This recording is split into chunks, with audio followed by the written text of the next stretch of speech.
All right, peace, family. This is Brandon B. Dixon, and I'm here with my guest host, Stephen Contreras. How you guys doing? Right, we're here live at the Power of Ownership podcast. Um, let's start off. We do working with this new software. I got Stephen Contreras social media up there. I want everybody to go ahead and follow him. Yeah, Instagram. What else you got? Instagram, and Facebook. Facebook. That's hmm the social media right there. I want everybody to go ahead and follow him right now. Um, Same thing with mine. Mine is that billionaire loan officer. Go ahead and follow us on those two particular platforms. Um, Also, if you guys need a mortgage, remember www.hocmortgage.com. If you want to apply right now, is the time to get into a house before you before the end of the year. So, um, let's start off with the Power of Ownership podcast. I'm Brandon B. Dixon. I'm a serial entrepreneur, mortgage broker, published author, and a community activist. My book, Sales, the Nucleus of Any Profession, is out right now on Amazon, Barnes and Nobles, selling quite well. So we need more sales before my next book comes out in February or March. Um, the Power of Ownership podcast, we talk about ownership of not only businesses, properties, intellectual properties, um, but we also talk about ownership of the mind, body, and the soul. We talk about what's unseen, bringing the unseen realm into the seen realm, and bring your plans and actions into fruition, and ownership of the complete 360. I'm gonna let Stephen go ahead and introduce himself, and we'll go ahead and get started. We're not gonna waste too much time today. Yeah, I'm Stephen Contreras, guys. I'm a geologist here in Houston, Texas. What I kind of do is I do a lot of volunteer work. I study the arts and sciences, kind of like a Renaissance man, and I'm just here to spread the love. Try to help and teach anyone I can who wants to listen. So. Gotcha. Um, if y'all been following me, if y'all follow me on social media, at Billionaire Loan Officer on Instagram, um, I do a series called Ape, a daily vlog called Ape, All Positive Energy Daily. And what I'm doing now is I'm dumping them strictly to the Snapchat stories and the Instagram stories, and I'm gonna do these quick points, and then I'm gonna summarize them on the Power of Ownership podcast. So if you've been watching this week, one of the main questions that I had, one of the main things I wanted to talk about is the can't nobody tell me nothing. That attitude that's becoming like the norm nowadays, and people don't want to be coachable, or people don't want to be teachable. Nobody can't tell them anything. Where did that come from? And how can we? I'm baffled on how can somebody get better. This is the question. Why do some people respond adversely to coaching or criticism? So let's go ahead and open that up, and let's see what we could dig up from there. So I think it just has to, like, if you start from like when people are real young, and it has to do with that. I think parents are the first coaches technically, right? So they're trying to train up their children. If they don't do a very good job, or they don't teach them good moral lessons, then and later in life, sometimes it's a little harder to coach them because they've never been taught to be coached before. And so if you look at the society nowadays and just move 20 years forward, we can see that now the kids who are adults aren't very coachable because they don't care. They don't have any standard. They don't want to listen to anyone. They have short attention spans. They're living for the me, and they think they're right because they've had the internet their whole life, and they haven't even like thought about branching out and seeing things from different perspectives. And so I think it stems down, just to sum it up, I think it just stems down from an early age. If you don't teach them how to coach and react to different people to learn, later in life, as we see in nowadays, it's a lot harder for people to open up and listen. Right. I want to say I'm gonna take it from a little different angle. I agree with you on the parent. It starts with like the foundation, but I think it's because of the lack or the attack of masculine energy that's going around within the last generation or so. With masculine energy, we're the doers, we're the logic. Like, hey, this is this, and we're blunt. Mm-hmm. We're crass. We're matter of fact about it. There's no, hey baby, what do you think? And oh, you're always right. That's not a masculine energy. Masculine energy is, hey, this is this, and deal Mm-hmm. with it. And if you don't deal with it, there's repercussions of your actions. That's masculine energy. So when you take that masculine energy out, and there's trophy participation trophies on everything, and you can't lose, and you can't. There's no winners, no losers, as long as you try. That particular construct equals lack of taking criticism well. Nobody wants to be criticized because it's a different thing. It's a foreign thing. You have to be uh, used to being criticized, and you have to know how to take constructive criticism. And if you hadn't taken criticism that's foreign to you, you don't know how to act. You hadn't been trained on how to act, how to react to what's happening to you, that phenomenon. And so because it doesn't feel good, most people react naturally. In the ego is going to be flight, feast or flee, right? Or what's the ego like? The feast, flee, Fight or flight, right? yeah, Or fight or flight. So that try to most people are survive. going to be either going to run away from it or try to fight you on it Mm-hmm. because the ego, And it is the So ego. I right, agree, definitely, 100%. definitely, yeah. So they don't know how to react to the criticism. That they don't know that you're not trying to tear them down. You're actually trying to build them up. And so they react. They automatically have a defensive posture. Mm-hmm. It's because they hadn't been trained from early on. That hey, this isn't to harm you. This is to help you, and they can't process that. And it's sad too, because like constructive criticism is the only way we're going to actually grow, right? Like, because like Right, how else are you going to learn what your faults are? Because in everyone's head, they think they're doing a great job on what they do. That's like we're talking about the ego a little bit. And so when you get hit with the criticism, you're like, maybe I should stop and think about what I'm doing and try to. Maybe they're right, and I have to change my habits right, and right, and the, and the hardest thing is like coaching is like that's why I think sports are really a really good I guess an outlook or an outway to be able to learn how to be coachable because the great ones are always coachable, right, like and it's just like sports is that gateway to be able to train and be able to harness your mind, harness your energy, let negative energy out on the field, in competition where you can start to grow and you can see and you can learn how to be coachable. Well, they even kind of took the masculine energy out of that with the participation trophy, like I was trying to say. Like Yeah, everybody, I there's no mean, losers, But that's if you look at a lot of entrepreneurs, they played organized sports or mhm. competed in some type of form or fashion. That way, you can get better. You're used to a coach critiquing your technique, and that programming in the subconscious mind, you now accept that program. But if you hadn't been exposed to that all your life, the first thing is like, whoa, your first reaction, like, whoa, Mm. oh no, it's not me, it's somebody else, it's something outside of myself. And you hadn't grown. That's still like a childish posture. You got adults nowadays that can't adapt to that. Like, everything is somebody else's fault. Exactly. That's you know, true. so just like you got grown folks that are on a job and still blaming other people. And once you realize, especially if you got your own business, if for all my entrepreneurs out there, everything is your fault. Even if an employee robs you blind, it's your fault because you didn't do a good job of vetting vetting that particular employee. Yeah, oversight, right? Yeah, it's that's what it is. Everything traced back to you, and that's the same way it is in the unseen realm. If you can understand that program and everything traced back to you is your fault, and stop blaming others, then you could go ahead and grow as a person because you're more closer to the divine. Yeah, that's true.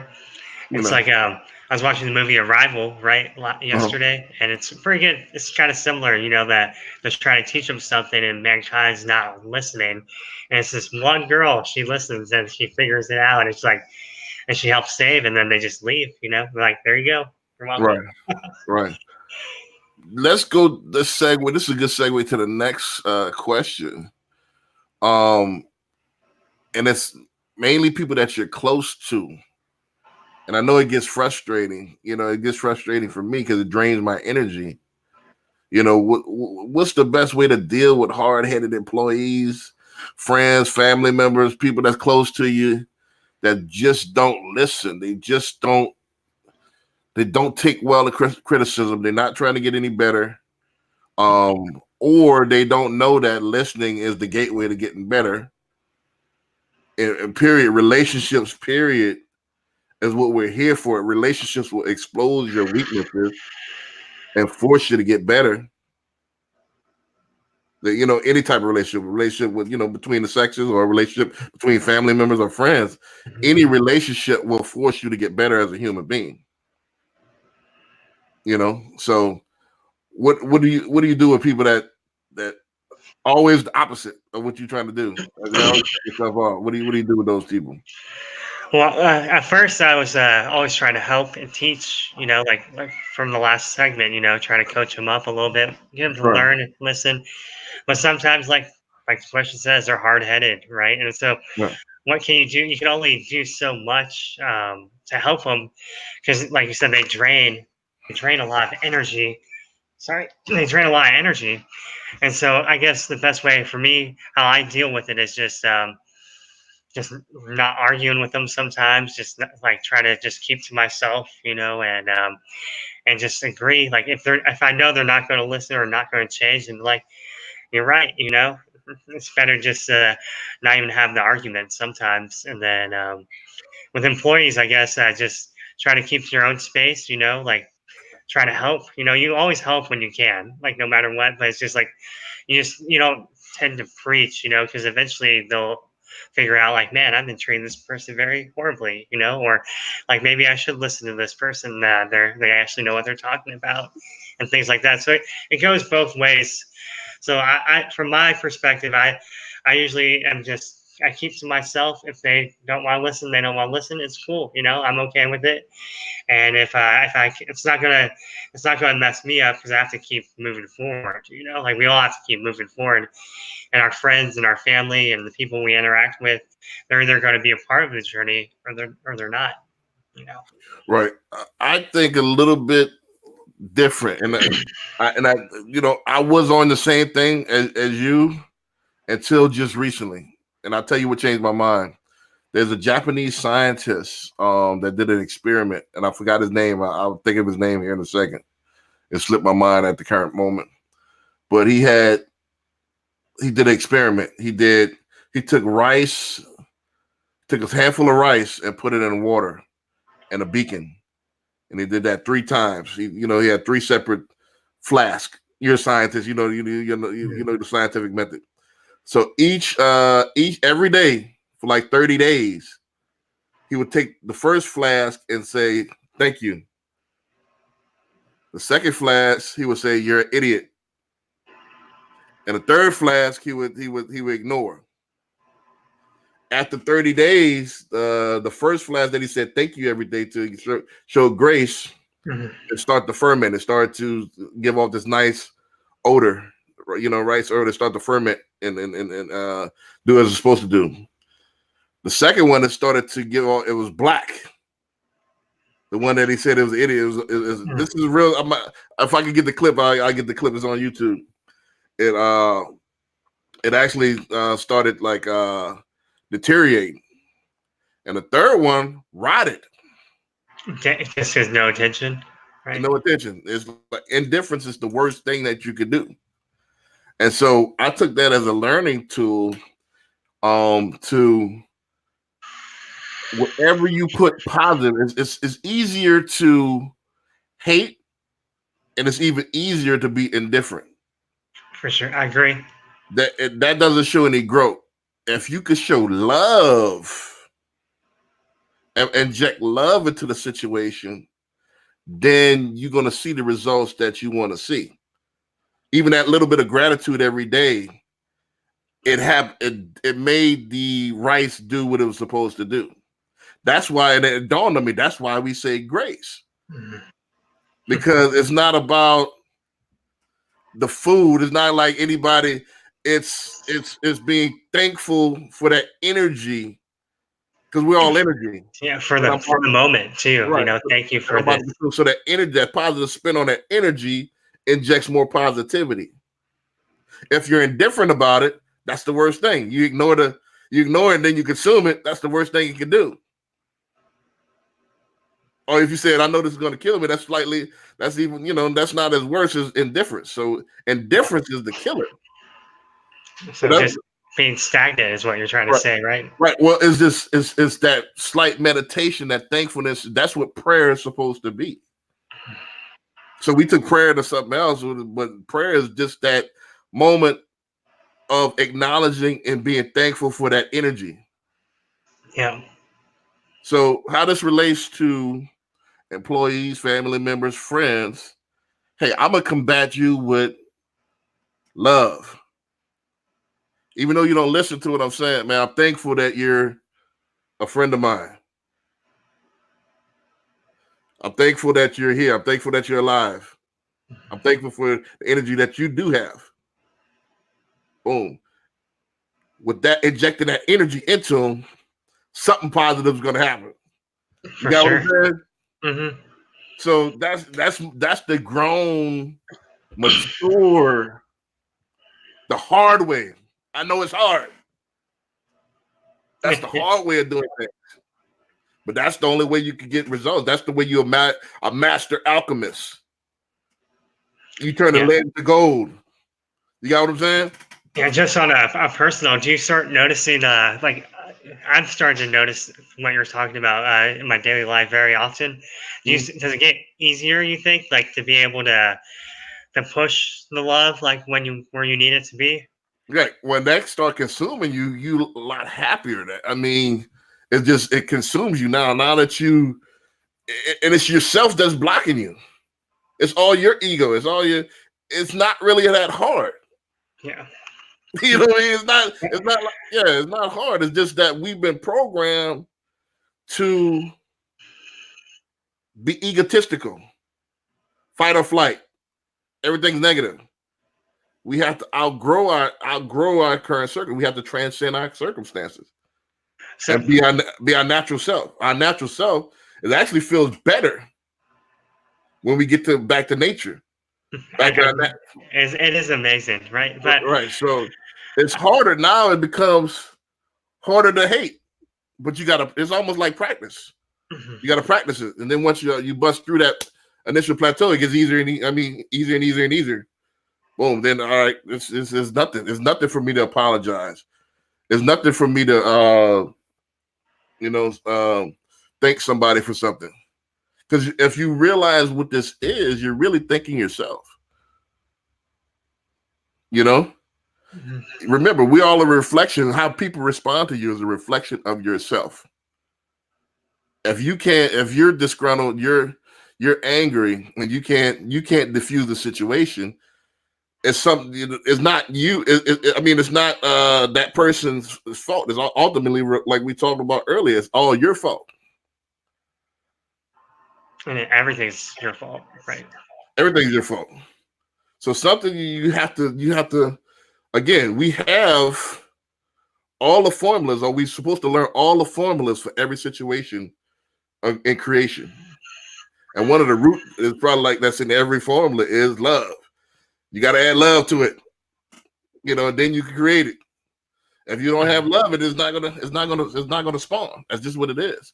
So that's how I think dealing with the indifference is the worst thing you can do. Yeah, Because that relationship is gonna rock. I think sometimes it's hard to just like for the love when you give out so much love, right? Like when you're surrounded by so much negativity, right? Mm-hmm. On purpose, right? On purpose because you're trying to help people, obviously who don't understand how to see through love, right? Right. Like it can be really draining, in my opinion. It can be really tough. It takes a lot of effort, to try Right. to spread Well, the love. well, anything worth having it takes a lot of effort, right? It's true. You're not wrong. Yeah. Right. So I mean, anything worth having is to take. This is the thing. This is what I'm trying to do. That's why it can't be stopped. Even with this podcast, as many haters as we had on this podcast, we try to spread positivity and love. You can't stop it. You can't stop the love. If your heart is in the right place, it can't be stopped. The David and Goliath thing, the look at the story of the Jesus of Nazareth, the story of the Buddha.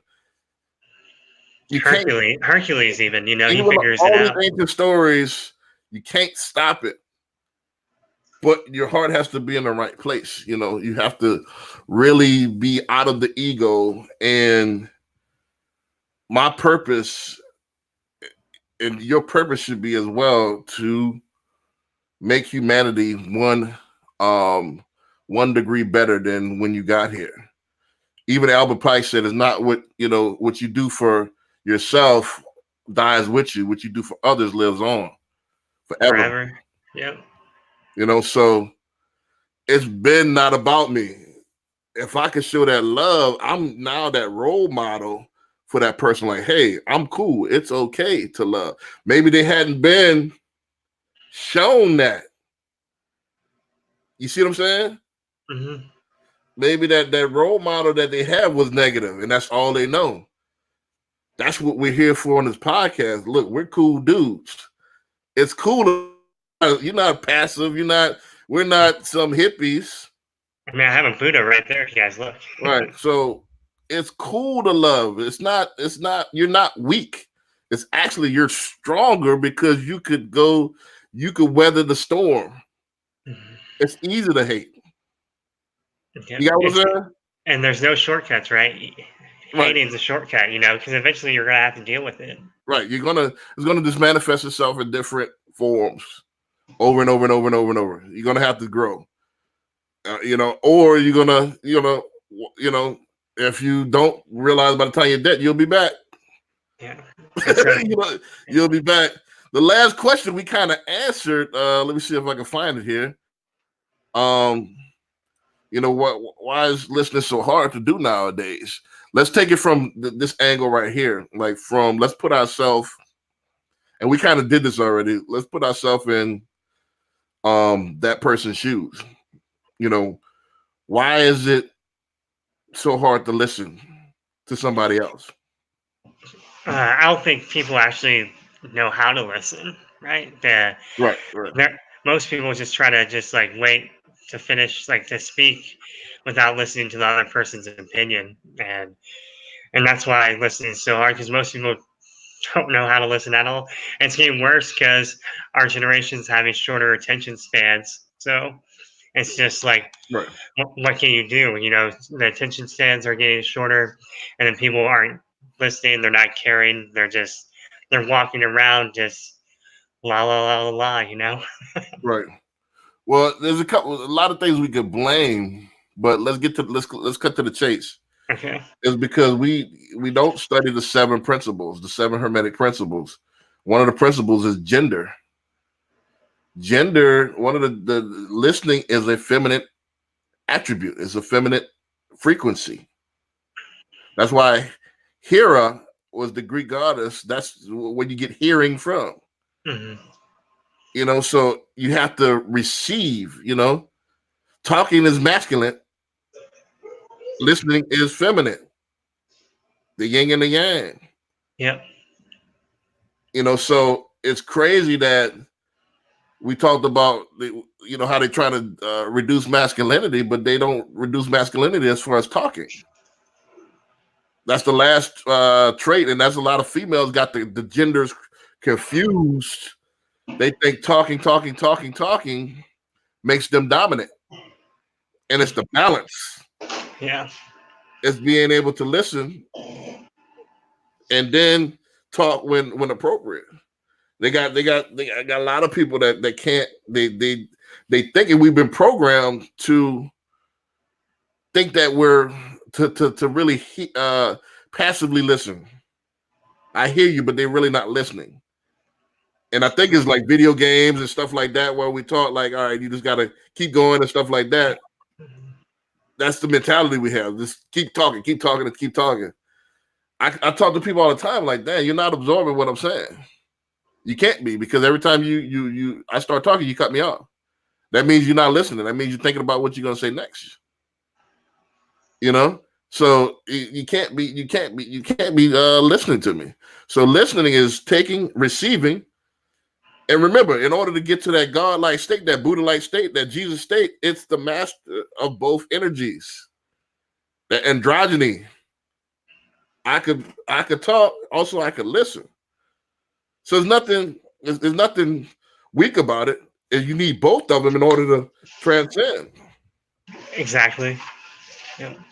You see what I'm saying? So it's we done lost that aspect. That's we took that masculine. That's the only thing we took from the patriarchy. Talk, talk, talk, talk, talk. Speech, speech, speech, speech. Instead of talking to town hall. Let's talking. Get back, have a dialogue. So that art has been gone.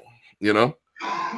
I'll let you get the final word in that. We on track 26 minutes, so we on track to wrap it up. So All right, sounds good. I would say, yeah, people love to hear themselves talk. That's like it's part of the ego that just controls everything. And the more the material world gets denser, the negativity gets larger and larger. More people aren't going to be listening because they think they know everything that they can know. And just from my perspective, sometimes there's a difference between arrogance and confidence, right? You should right, always try to spread it, and a lot of times people who don't want to listen will get them confused too. And so right, you gotta be careful on how you express yourself to try to help people wake up a little bit and listen, because listening is the key. It's one of the senses we have to harness it. Like you say, it is a balance. I like your point. I've never thought about it like that before, right, about how listening, the talking is getting more advanced, but no one's actually listening. So it's a right. it's like a paradox, right? Right. It's That's intense. that's when you become androgynous, when you able to express the masculine and feminine attributes of both situations, the gender principles, as that's when you get to master levels.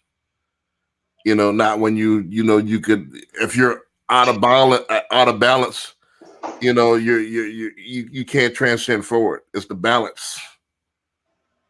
That's where that's supposed to be. It's the balance of both, man. You got to listen and you got to be able to talk.